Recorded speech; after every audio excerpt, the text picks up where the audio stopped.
Welcome friends, today we are going to make a DIY moon out of a paper plate. I'm sorry Chimmy couldn't be here, she had other stuff to do.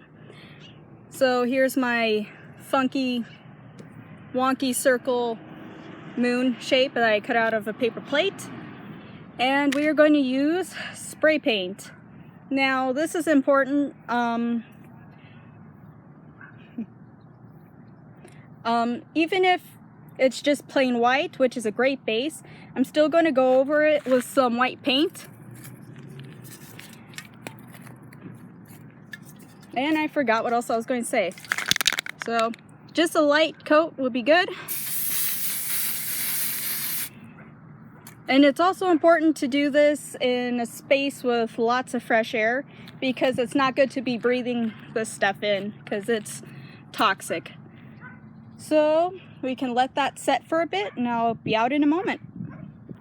Okay, so I left this out for about a minute.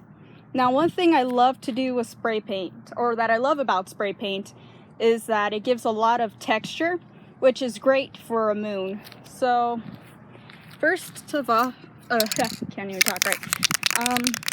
Making sure both of my pants are shaken up. So this is basically eyeball it, whatever looks great to you. So we're just gonna, just a little bit there. This is facing the wrong way. Don't want to spray myself, that'd be pretty bad. Okay, so basically whatever looks good to you. You could even pulse it like what I'm doing.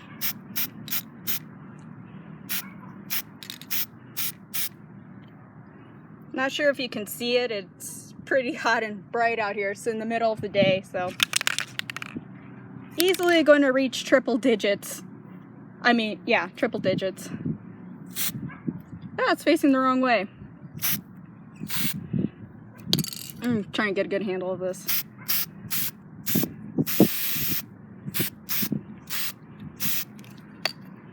And then go over a little bit more with this. Now what I'm doing is just layering the paint so it could look multi-dimensional.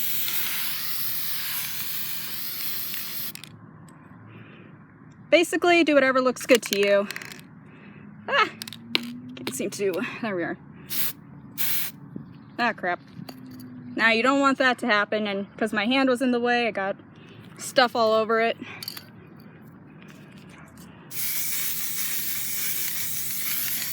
Could easily go over with the white and blot all that out.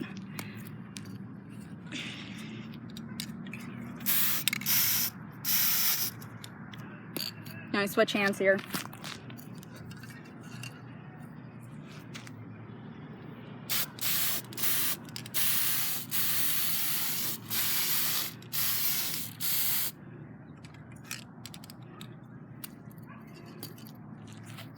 It's kind of hard to do while holding a camera, so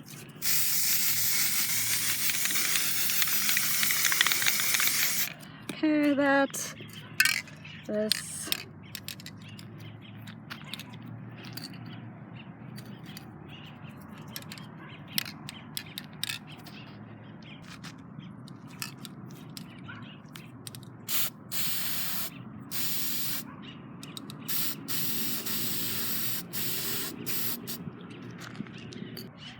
Okay, so I went over it a few more times with a spray paint, and now I'm just going to leave it for a couple minutes so it could dry, or however your paint is recommended to let dry. Okay, for the final result, I just came back inside. It's way too freaking hot out there. So I didn't do anything special. I just went over it once again with the white and then once again with the black, and this is how it came up. I'm pretty happy with the way it came out, and I'll show you a picture of my other one that I actually use on set all the time.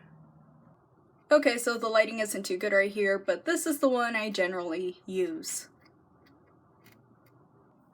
Thank you so much for watching, and till next time.